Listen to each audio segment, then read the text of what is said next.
In an effort to make sense of complicated information, the brain has a built-in pattern sensor.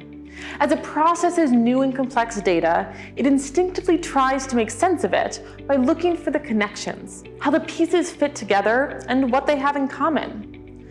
Without the ability to find patterns, we would not be able to drive safely. All red lights indicate stop. Work productively when the phone rings, someone is calling you, or interact effectively with people. When meeting someone, it is appropriate to greet them. In its search for patterns, the brain may overlook information that does not fit the pattern it is looking for.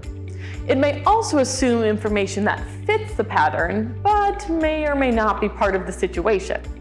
For example, if you find yourself in a dark alley by yourself in the middle of the night in a bad part of town, your brain may assume you are in danger, even if you are not. Pattern finding is important for sustainability and survival. However, it can lead us down the wrong path occasionally, particularly when it comes to people. People, unlike stoplights, are not predictable. Overlooking or assuming too much about people may lead us to incorrect assumptions and be offensive to those with whom we are communicating or miscommunicating. Consider two examples. An American is flattered with an invitation to present in a Latin country. In their effort to learn about the audience they will speak to, they visit with an employee of the organization they will be presenting to. As they attempt to communicate with this individual, it soon becomes evident that the person does not understand them. In an attempt to clarify, the American speaks louder and louder until they are practically shouting at the individual. Onlookers begin to ask themselves if the rude American is aware that the person is not deaf. The American does not stop to consider that in the Latin culture of social delicacy, the volume of their voice is perceived as quite obnoxious and hostile.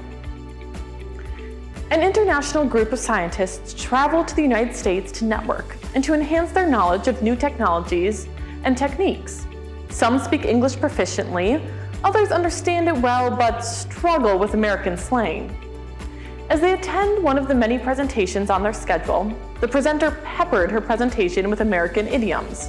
For example, as a general rule of thumb, when we're behind the 8 ball, the buck stops with the manager. The audience members quickly Google the terms as they try to understand the presentation.